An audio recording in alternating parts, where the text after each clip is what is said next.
The American Adoption Congress presents the 13th International Conference, April 11th to the 14th, 1991 in Garden Grove, California. This is program number D151, tape 5A. Front row. No, front row's fine. I'd like to welcome you all to Search Techniques.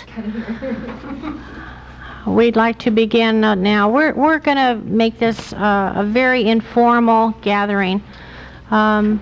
It's kind of hard to regiment a search workshop. It's more or less answering questions, giving a few ideas on search. We've made up a little booklet here, and we're going to kind of go through the booklet and explain a little bit of what you're entitled to as you search. My name is Marilyn Miller. I'm an independent search consultant in California, and I'd like to introduce the rest of my panel before they all pass out here. And we have to pass this around very quietly and don't bang it. We introduce ourselves, is that what we're doing? Oh, I'm Susan Lovett. I'm from Hutchinson, Kansas, and I am an independent search consultant. I do the Midwest, basically, is the states that I do. Don't bang it. I'm Janet Crowley. I'm from Ohio, and I basically do Ohio and a few of the surrounding states. I'm Joan Marshall. I'm a reunited adoptee and a reunited birth parent, and I am an independent search consultant. I've written a book called How to Search in Canada because that's where I'm from, and I can help you in Canada.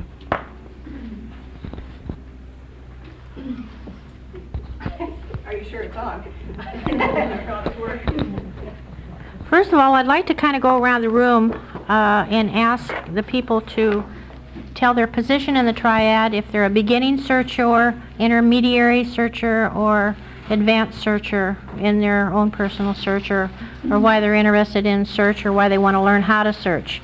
I'd like to know, just to get a feel for the audience, to know where we're going to go in this workshop. So if you want to start. I'm Christine, and I'm looking for my birth father. I was raised by my birth mother, so there's no paperwork. I've been looking for him for about 3-4 years, and I'm a beginning searcher as well in the ISC. My name is Blythe. I'm a birth parent, gave up my son 21 years ago, and I wanted to wait till he was 21, and I'm just going to start my search.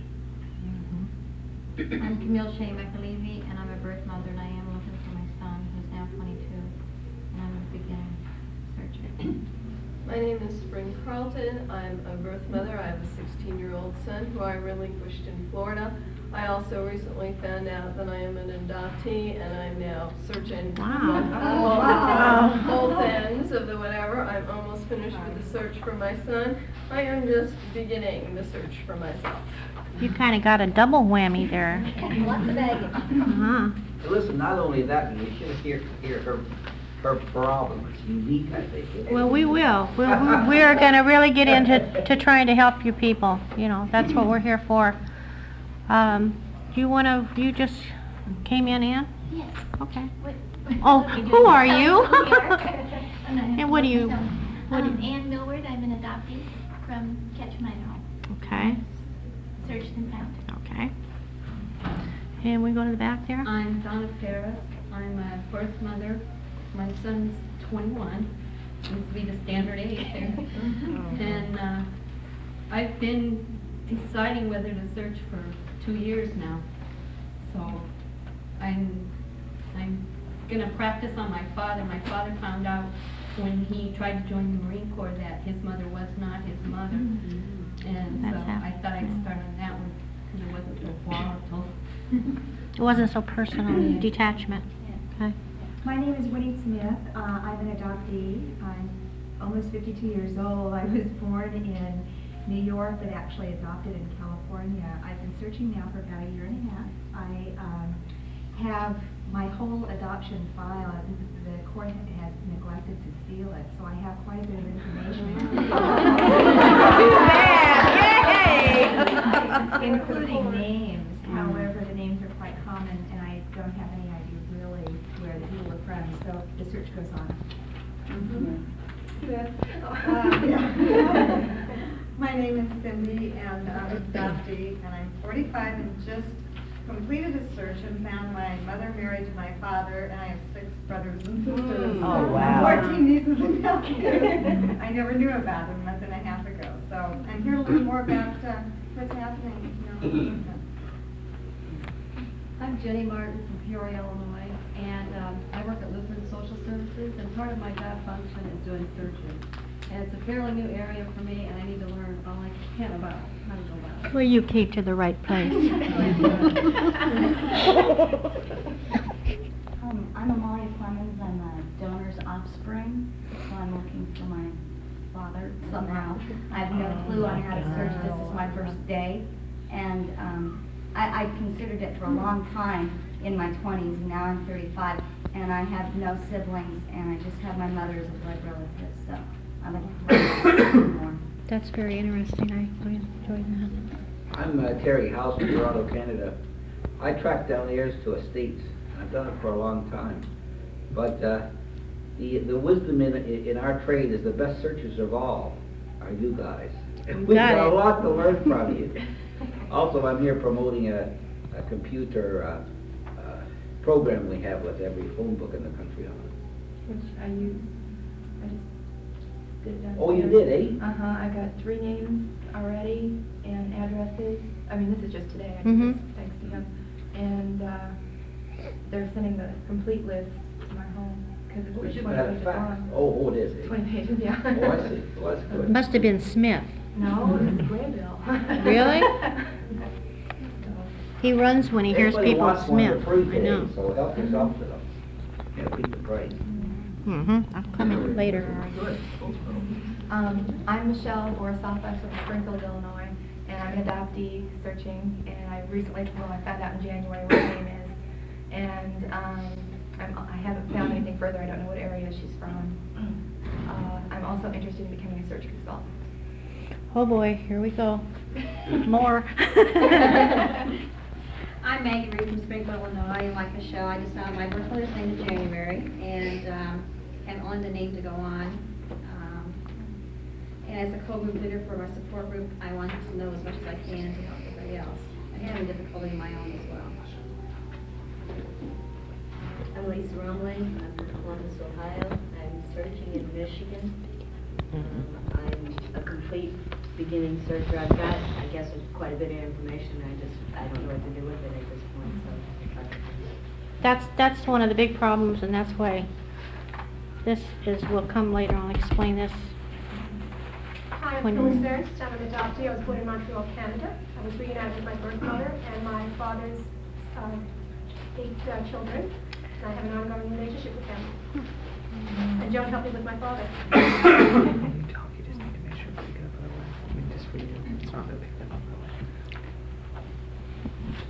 Hi, my name is Keith Owen. I'm an adoption professional. I feel a number here. Significantly.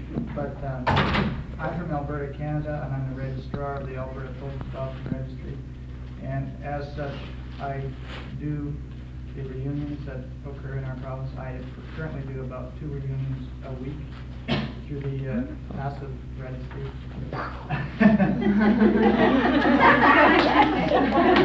Joan, calm yourself. Said it with a smile. Oh. She was smiling. I'm here just to learn about search techniques across North America, and also to provide information on for individuals who may want to search in Alberta. I see Joan has provided you with a fair amount of information, but I think there's additional information I can provide.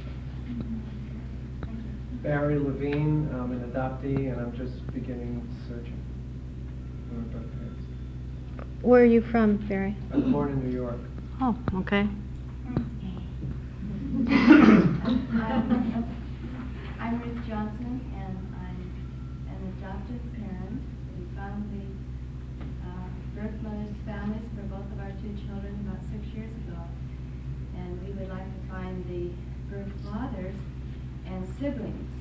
I know there are several siblings, but I don't know how to find them. We're in this area. Thank you. Okay. I can't see who's back there. There you are. Okay. My name is Catherine Van. I'm from Vancouver, British Columbia. Recently reunited. I found my birth daughter who's 21 in October.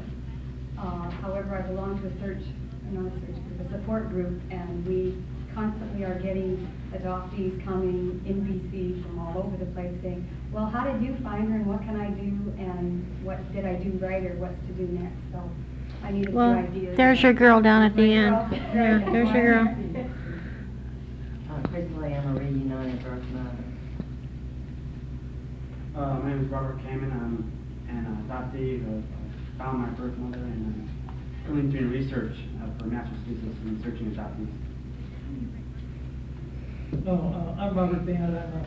I'm an investigative researcher, and also a book called Researching Public Records. I'm down in the book room, so don't be a stranger. And I also teach a class called Researching Public Records, and most of the people that come to their class are all law enforcement agencies and all the people in my class. But IRS comes to my class, I guess they can track down people. I don't take anymore. Where is your class? It's at all the local junior colleges and every Saturday I'm somewhere. Okay, last but not least. Oh, no, we got one more here first. I'm sorry. No, I'm going to put her last. Oh, okay. This is Get Even Day. Okay, Sarah. I'm from Westerly, Rhode Island, and I belong to a group in Providence. I searched and found my birth mother. I didn't find her on my own, but I did search for her, and I'm currently searching for my birth father, and I also help run a search and support group, so just interested in as much as Good. Glad to have you. I don't need to be introduced. I just came to help Marilyn pass out books. And who are you? My name is Suzanne Kaufman, and that's all. And she's Cub Coordinator for Los Angeles Cub, and she's a search consultant with Independent Search Consultants. The only one in Los Angeles County, if you need any. Okay, that's great. Well, most of you are beginning searchers, and that's the greatest kind that I like to work with. I don't know about Susan, but I think everybody likes the beginning, because sometimes when you get halfway through the search, it's real rough for the consultant to come in and say, pick up where you left off. And so we like the beginning searchers because we can kind of mold them and tell them how to go about doing it, because you get something in your mind, and sometimes it's like tunnel vision, and it's real hard to get off that track and get back on the right track. So I like the beginning searcher myself. This is going to be kind of hard to pick this. Do you want to hold it while you talk? Yeah. Thank you. Do I look like? He said they could. Well, No. It's not. We're doing this on a tape. Yeah, this is being taped, so this is why this. Anyway, I want to kind of go through this just a little bit, and then we're going to get into the questions and answer session of this. The prop man. You'll notice in the This is the beginning prop of the man. book, we have the ISRR registration form. This is a marvelous tool to fill out, send in, fill out to the best of your ability. If you don't know, yes, go ahead. Do you have any data on the results of the successful? Mm-hmm. She might. Oh, I'm not saying I do. There's the man that does. He is here at It's the Tony conference. Velarde, and he is He here runs in the this. conference, and he runs this. So you need to talk to him on that. He's running around with a gray beard, or the gray beard is running around with him, or something. I hope he don't hear this. Is he going to hear this? Yeah, they hear this. Okay. Anyway, Don't this buy is this marvelous, tape. and MMA Velarde started this a number of years ago. She passed away last April, I think it was, and she was wonderful person. Anyway, Tony is taking over doing this. This is wonderful. If you just fill it out to the best of your ability, you don't have to fill out every line. It's not necessary. Even if you have the birth date, the hospital, something that they can connect if the other person also sends this in, and they can match. And they've had thousands and thousands of reunions over the years. There is no charge for this, but they do accept donations, and to keep this going, obviously, any donation is helpful. You might want to mention it's just a two-party registry. It doesn't have to be 87 people have to sign before a match is Right. made. It's one. It's not and a one. waiver system, in No, other words. that's right. Okay. Well, a lot of states Yeah. have that, and it's Well, that's what we want to get confusing. into too, in the Right. different states. That's why we have such a conglomeration of people from different areas of the country, so I wanted to get a complete picture of search. Obviously, I only search in California, so it's fairly easy. Basically, in the beginning here, you'll notice search techniques. And we did this years ago for another workshop we did. And we tried to make it so it would apply to every state, not just California, to all 50 states. This is more or less self-explanatory because every state has city directories. Every state has a post office that you can utilize. Every state has births, deaths, marriages, divorces, probate. Most any kind of records are public records.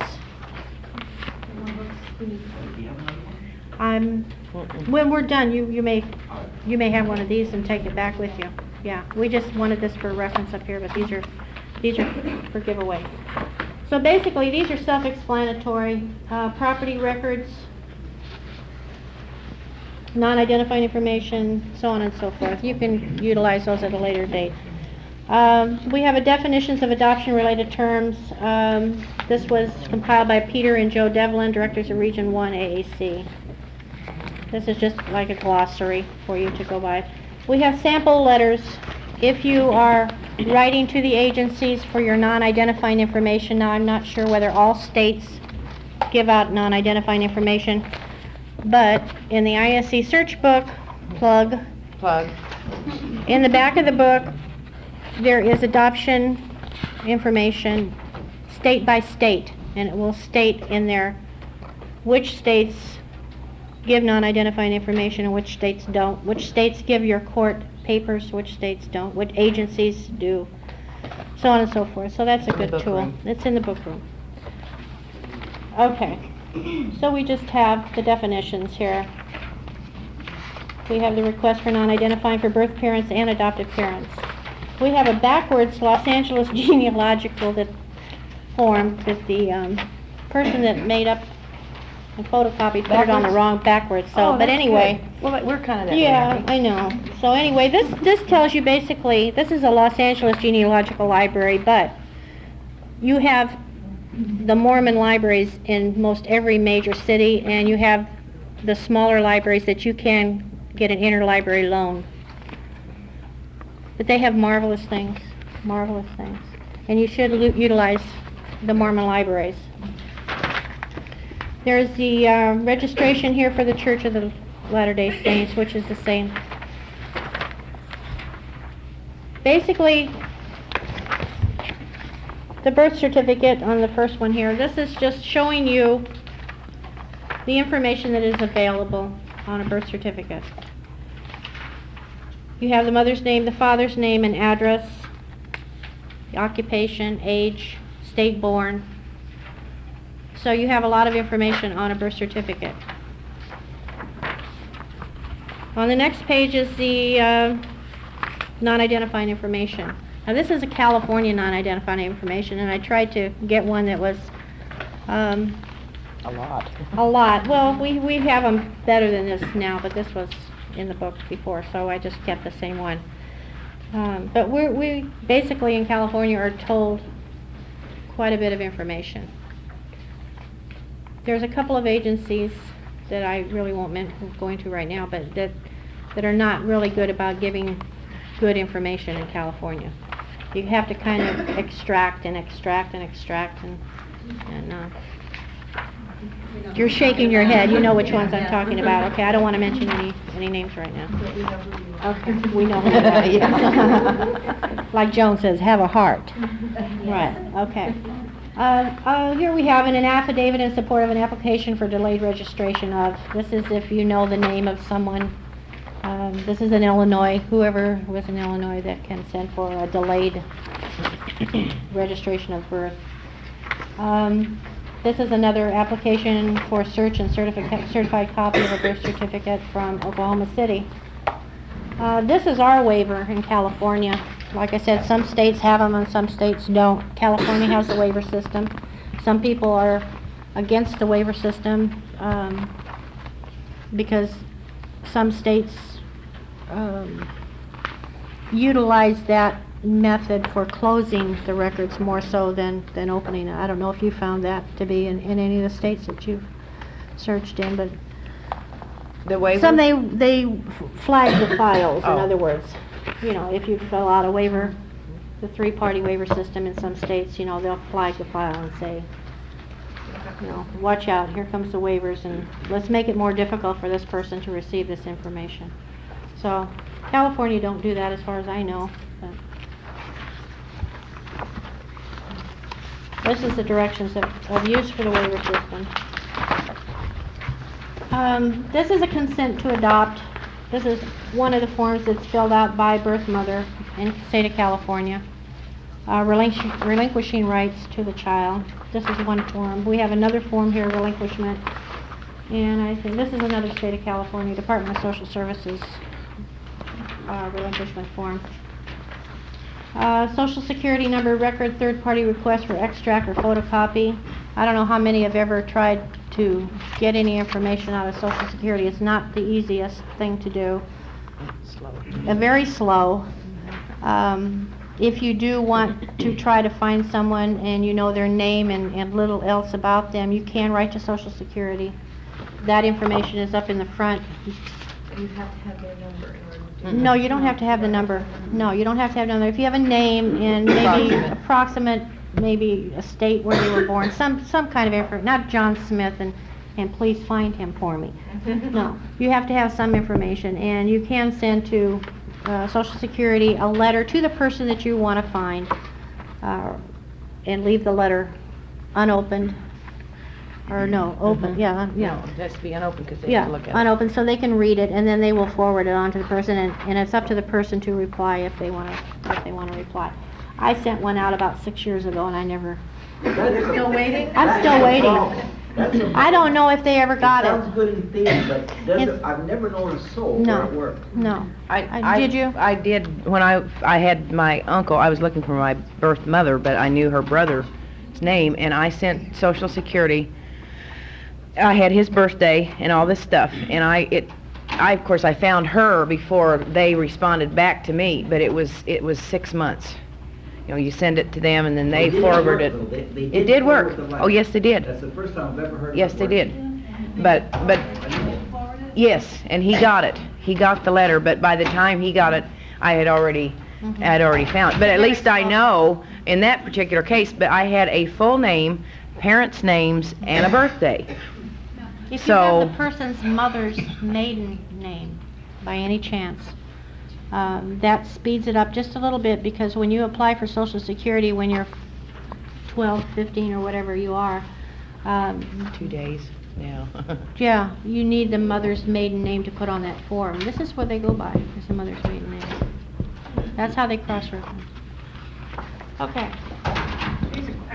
Sure. Family Circle had a little belief in there about, last summer, about the Social Security Department would forward letters that had to be to, a humanitarian reason. Yes. Just don't mention adoption.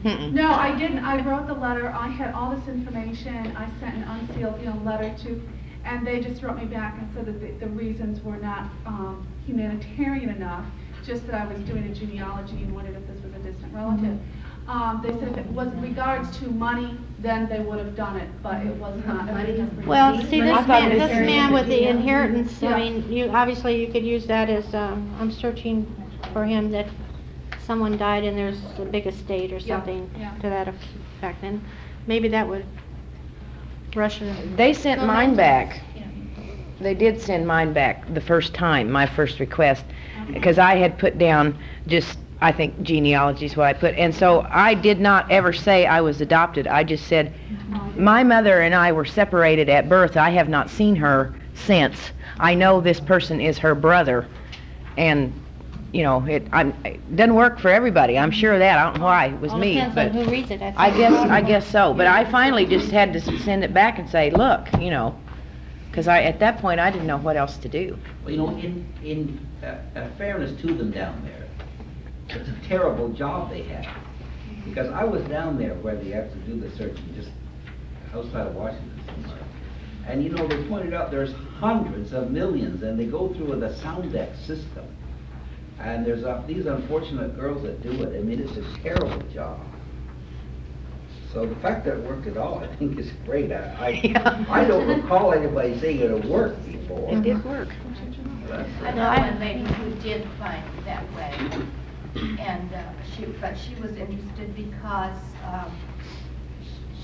her sons had a genetic disease, and they did. Well, it's an option that you have. You can do it.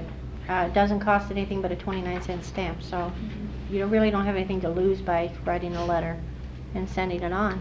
You may want to use the phrase family mementos to share. You can be the memento. Mm-hmm. You know, and I've used that phrase, and it has gone through to the people. Well, I've heard you say legal papers to be forwarded, and you can forward your copy of your amended birth certificate, you know. That would be a shock. Well, no.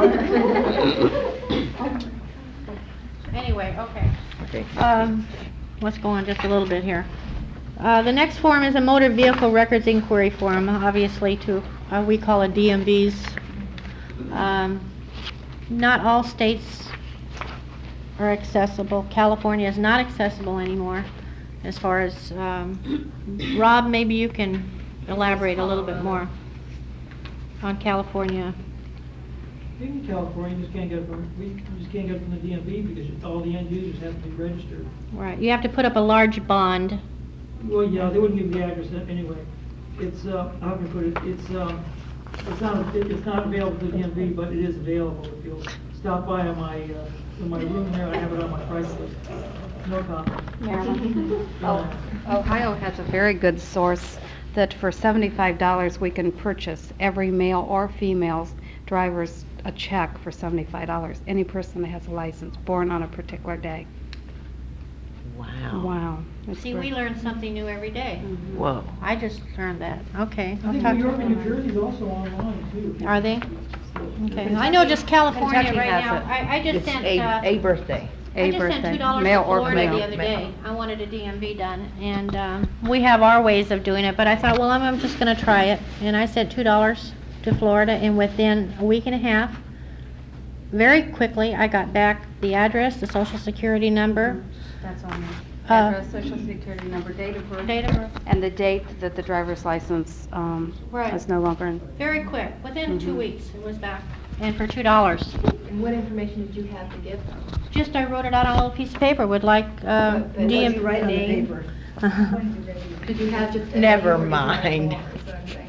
Pardon? Did you have just a name or did Name you and a date of birth. Date of birth. Mm-hmm. Name and a date of birth. Again, in the ISC search book, in the back. Plug. Plug. Pat better give me a bonus for this. That should. Yeah, I think she Wanna should. buy the tape. Okay. Where am I at here? Every time you Okay. say it. Buy you dinner. You buy me.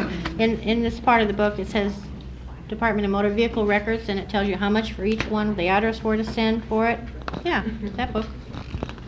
And it tells you down here, they have the 1, 2, and 3 asterisks besides the amount of money and what you need for that particular state.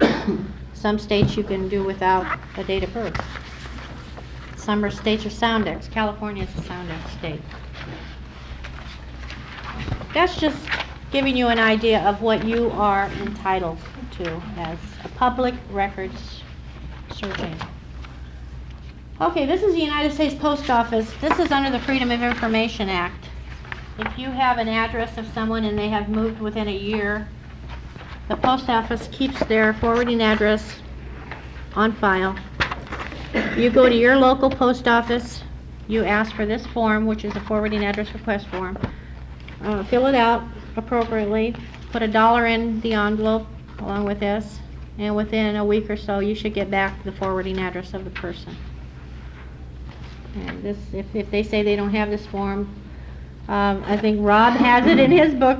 No, I'm gonna say you can do Plug. it without the form, all you do is simply put address correction requested. On the and yeah. and then they will not forward the address, they'll send it right back. They'll send it right back to you, right. If it is a. In the left-hand corner, Right. in the left-hand corner, put address correction requested. Okay, this little blurb up here is from the AMA in Chicago, Illinois.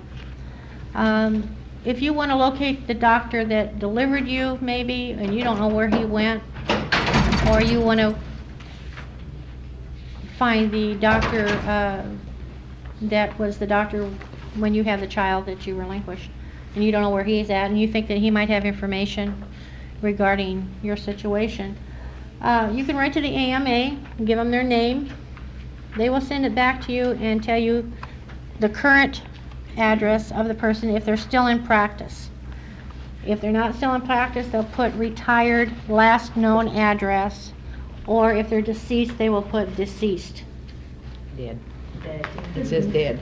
They're being... Well, I was being nice. Well, they're not.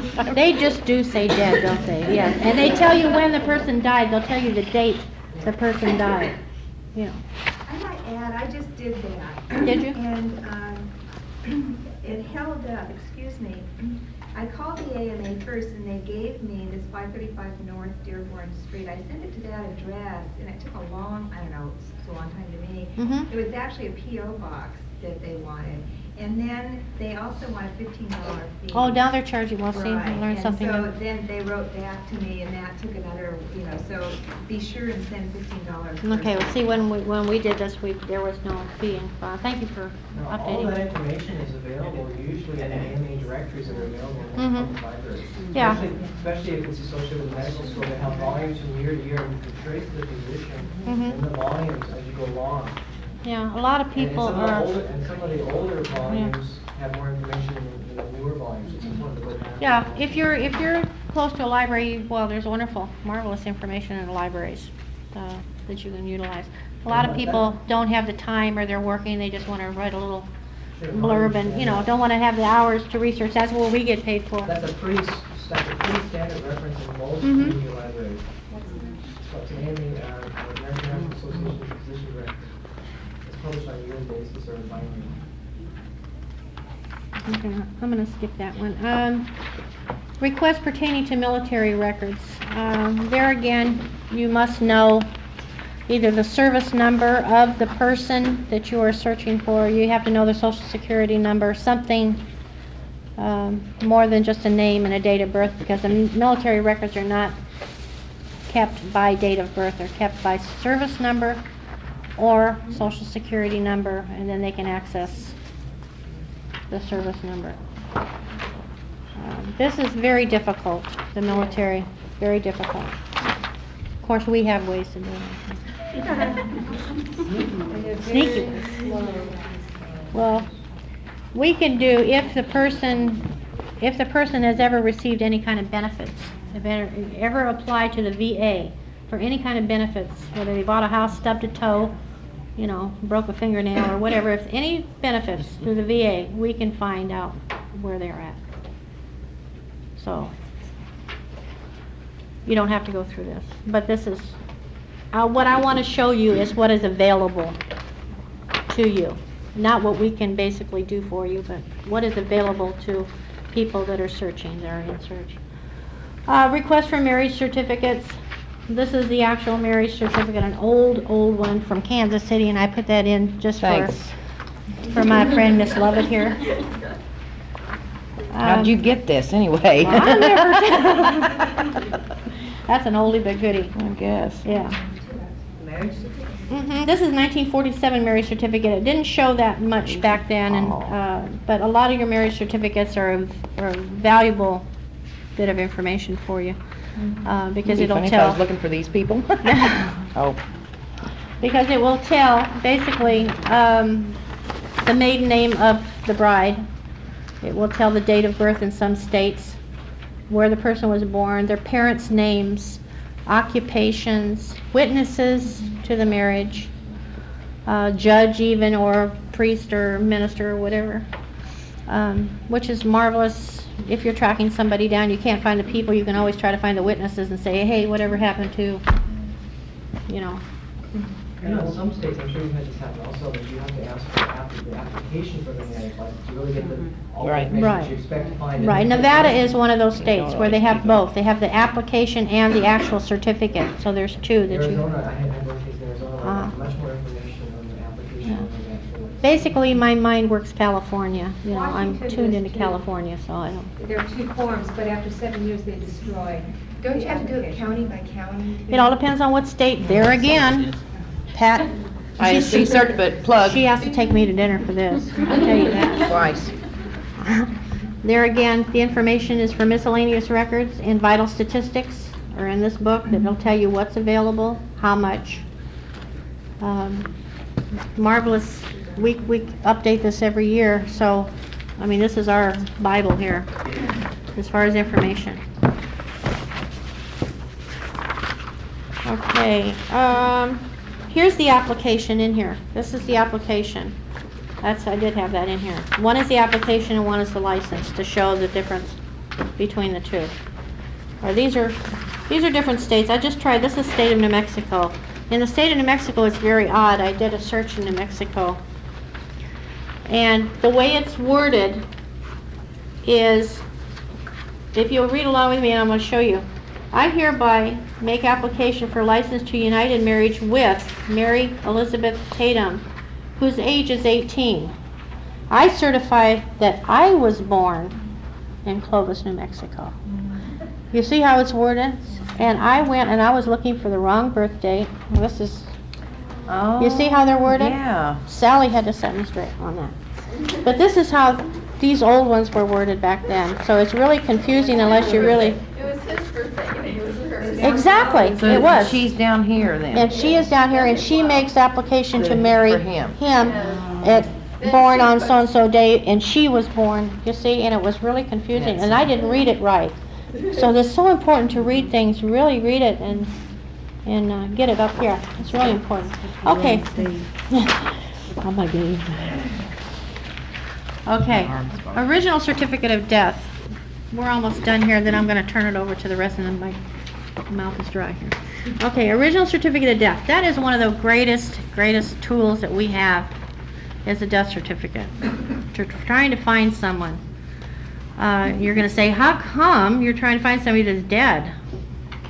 But obviously, there's an informant on a death certificate. You're going to either be...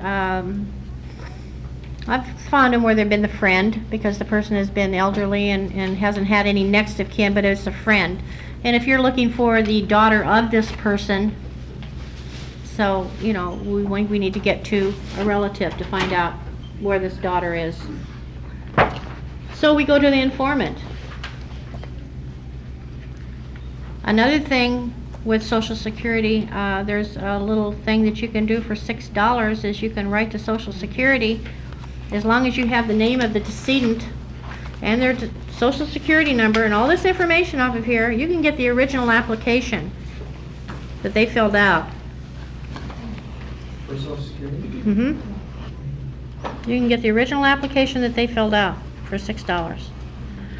You can find out where they were, you know, what their family name was, and, you know, I haven't quite figured out what it's good for. But that's if they're dead. That's if they're dead, you can get all that information. all that information. You know, I mean, if you really want to get down in deep and do a genealogy along with it or whatever, you know, you can get the little county that they were born in, and, you know, a lot of information on the Social Security. Okay, that's basically all that that I'm going to talk about at this minute. I want one more thing here, or two more things, and then I'm going to turn it over there. There's a new book out. It's called Reunions, and I think it's a marvelous book. It really is. It's not just geared to adoption. It's geared to military information. There's a man in here who has, and I was going to tag it, and I forgot to tag it here. Where is it at? Here he is.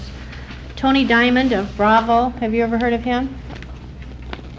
Buddy Search includes over 65,000 Vietnam vets looking for wartime friends. You know, it's just marvelous things in here. And I'm going to leave it up here or pass it around. And you can kind of look it over. And it's one of our newest books on the market here. Okay, now this is our baby. You say, how do I organize what I have? I've got little pieces of paper laying all over the place and phone numbers scattered on little pieces of paper. And how do I keep it all together? Well, you can get a manila folder and stick it all in there, and then you're still reaching for little pieces of paper and everything like that. Curry Wolf and myself 5 years ago said something's got to be done because I'm tired of picking up little pieces of paper and trying to keep my search together. So it took us 5 years to come up with this concept. And I'm a nervous wreck about it, to tell you the truth.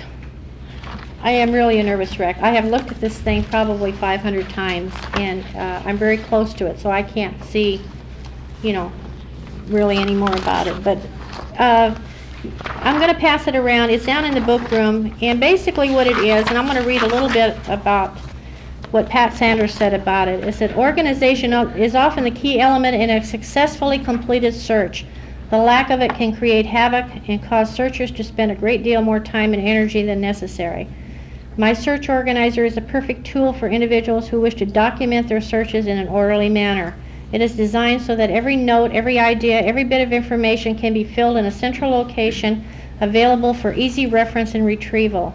Marilyn Miller and Curry Wolf, certified independent search consultants, have worked for many years with searchers utilizing a multitude of records and resources, making careful and concise notes in order to efficiently and expediently solve their cases. In my search organizer, they share their ideas in the actual forms which will enable any searcher to become more organized. At the conclusion of the search, my search organizer becomes a permanent record of information, the events, and the people which have assumed such importance in their lives. And it takes you through the search and through the reunion, a place for pictures and your search journal and everything you would need to keep put away afterwards if you don't really want to utilize it that day. Put it away, hand it down from generation to generation. This is your search. If you have searched for somebody you would like to give them one, fill it out completely and show them this is what I went through to find you, and pictures and everything, and give it as a gift. I want to just pass one around on each side, just to kind of, thanks a lot, I appreciate that. Just to give you an idea of what our concept, what our idea was. This man wanted a book. He can have my book there. I'm going to pass it on to you. I'm going to take a little breather. Joe. And then You're on. Unfortunately, those of you who are searching in the States are going to have to listen about Canada for a few minutes. But you may appreciate where you are searching because Canada has certainly a different kind of system. Each province has their own set of rules and regulations, as does each state. And you need to go to the province where the adoption was finalized. In some places in Canada, you may have been born in one province and adopted in another. Certainly in the area that I come from, a lot of babies were born in the city of Ottawa, but their adoptions were finalized in the province of Quebec, just across the river. And it can be confusing sometimes because people who are new to search don't often understand that just that little bit of information can make the difference. And the difference can be so great as to whether you have a reunion or not. For instance, if you were adopted, if that little baby had been adopted in the province of Ontario, there is a semi-active register in Ontario, which when you wait your time, and the time is great, a search will be done on your behalf for your birth family. But even though that little baby was born in Ottawa, in Ontario, crossed the bridge in some social worker's arms, and the adoption was finalized in the province of Quebec, at the present time, the province of Quebec is not doing searches for anyone, even though they have a law that says they do have a total active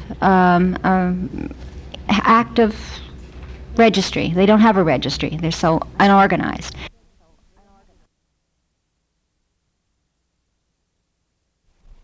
The American Adoption Congress presents the 13th International Conference, April 11th and 14th, 1991 in Garden Grove, California. This is program number D151, tape 5B. Who I am. They don't know that I'm intelligent. intelligent or educated or, and they talk to me in such a condescending tone of voice and give me such little information. But wasn't your parents told, they had to been told the age at least? This is not a 50-year-old man, this is probably... It was my mother alone, and she said that she just trusted the doctor eminently and put the choices in his hands. Was the doctor part of the university, or was he in private practice all by himself? He was in private practice all by himself. So the receptionist was his own employee? Yes. It wasn't connected with the university program at all, you're sure about that? No. University program? University? Oh, the university? No, he was just, I guess he was one of the foremost leaders in research of gynecology. His name is Dr. Barbanel here in Los Angeles. I would explore That's that what I was carefully, because I would think that gonna would tell be you. very unusual for a doctor in private practice to be involved all by himself. I would think he would be part of the university. Tell her that and so she can that go reason on that's and go on going to to another so much question. back to the university employee. Uh-huh. University medical center employee, not Well, I know he had a private office. No, most doctors do. Yeah, no, that's why I'm waiting on. I don't know how he's had a stroke since then. Okay, we can give you the name of someone, she can. There's someone who can help you that knows Annette Barron, and I'll talk to you about it. Okay. My question is for Janet. I'm in Ohio and I have contact with Ohio people, and I've listened to some of the techniques they've done and that kind of thing. What I guess I need to know is, is it a whole new ballgame in Michigan, or can I listen to what Ohio people are doing? Probably the Ohio people are applying some of the knowledge from Ohio, but changing to Michigan. So you're going to, let's see what I can do. I got my card here. If you are just starting like I am, what's the first step in getting a name? Oh, and getting a name? Where did you say it was for? Oh, okay. Well, yeah. And read lots of books so that you're well prepared beforehand. Because What- once you have your review, There's a lot of good separate books in the volumes. book room, Mhm. and I'm sure you're probably wondering which What year ones- was the birth? 69.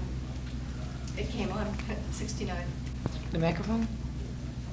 I wonder if the microphone's In California, we have it made, actually. You're now. Just put it down and forget the whole. Problem in getting... Someone to help. Someone to help, that's what I right. meant. Oh, sure. No problem. Yes. No. I just have a question. I realize that Alberta has a much smaller population.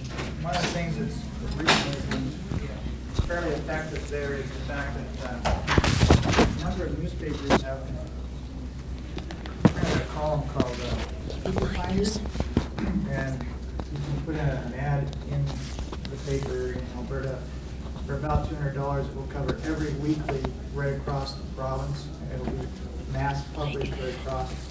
And even if you just have very limited information, you would at least have your own birth date if you're an adoptee, for example. It's proving very effective. I'm just wondering if you do that kind of thing in the States. I'm not familiar with that at all. Or if it's simply too many people in most of your areas. Well, the one thing I found out, I was going to try to do that in Los Angeles County, and the newspapers will not print a name unless it's your own name or they have authorization from that person. So if I'm looking for Bill Smith and I'm not Bill Smith. Then why would you be looking for him if you weren't him? That doesn't make any sense. Advertise like that. Yeah, so I think it probably depends on state, it might even Yes. be at the county level, but North Dakota will not allow anything in the paper, even if it's in regard to, if they think it's in regard to adoption. If you're saying looking for Right.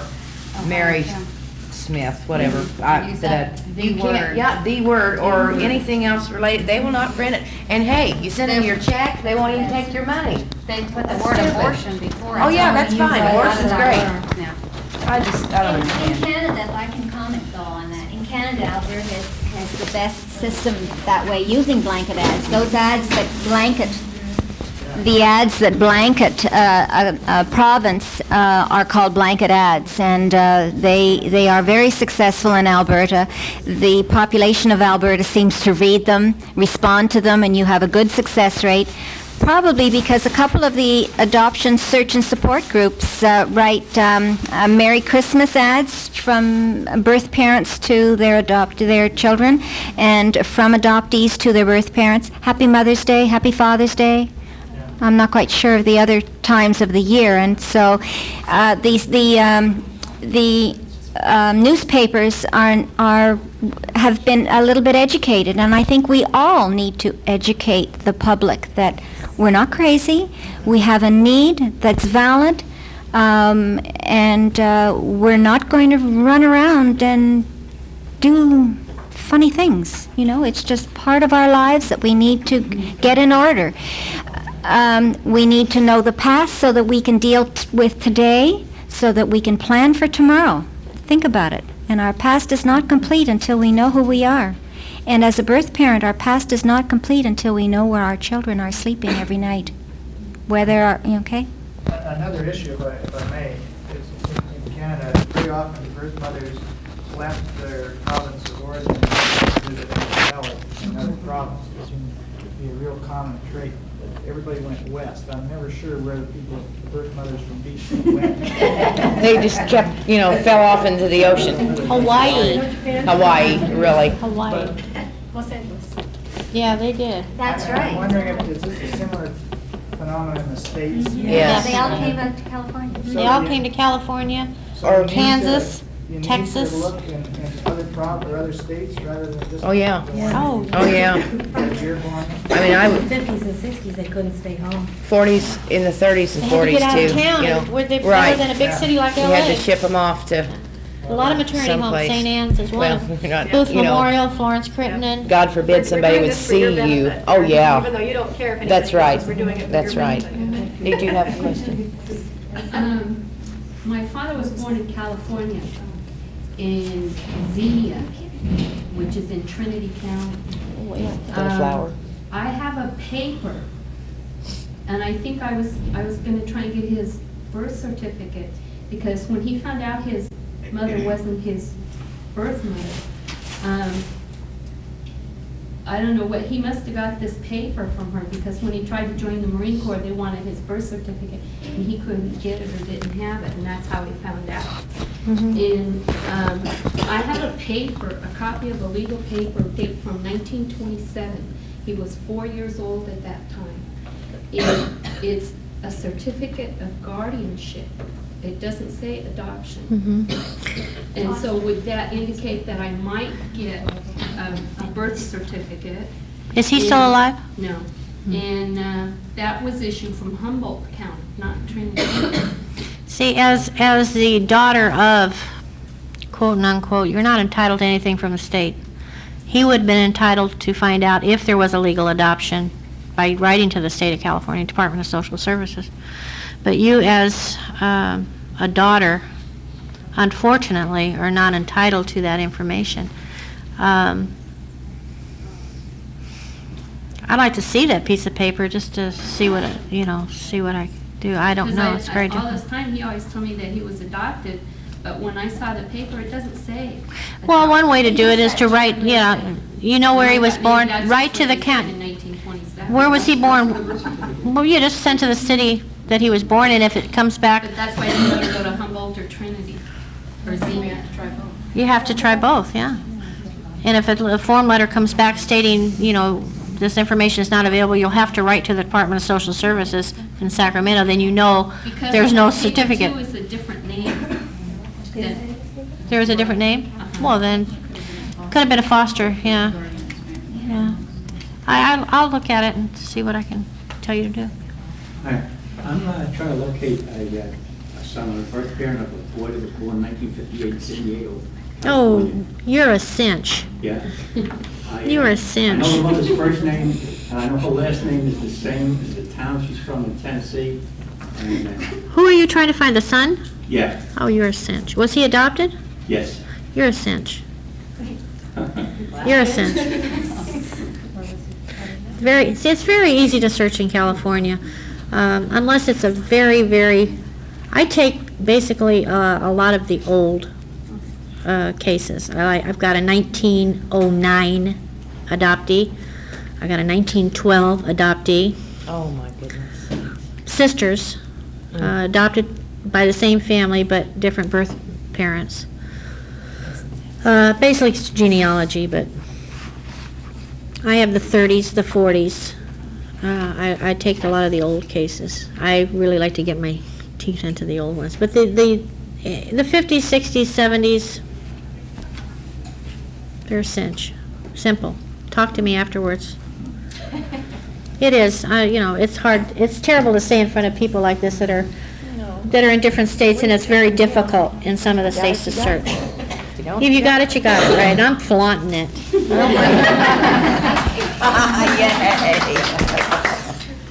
there a way of finding siblings when a birth parent refuses contact? There again, what state are you talking about? California. What years are you talking about? 63 Mm-hmm. Cinch. You didn't say that. No cinch. I'll let you say it. Do you have the names of the children? No, just last name. But you have your mother's name. You know your mother's name, so. Mother maiden? Your mother's maiden name? Not on that one, see, it was a birth father. Oh, it was your birth father's children? Yeah. And they were adopted or they were kept? They were kept. She's the adopted. But Were they married? the birth father refuses contact. Your birth father refuses contact. But And you know that there's two half-siblings I know there's several siblings. on his side. He will give no information. Do you know his last name? Oh, yeah. And you know, is it an odd name? Yeah. Kind of. Cinch. And they were born in California. And they were born in California? No sweat. No sweat. And you know approximately what years? I could guess, like 10 years. Okay. No sweat. No See sweat. me see Carolyn afterwards. Oh, I love this. Hide it, don't tell my room number. Okay, any more questions? When she sleeps out with the, Yes. whatever those things are out in the front. Try to sleep with yakking all night long. She wants to say something.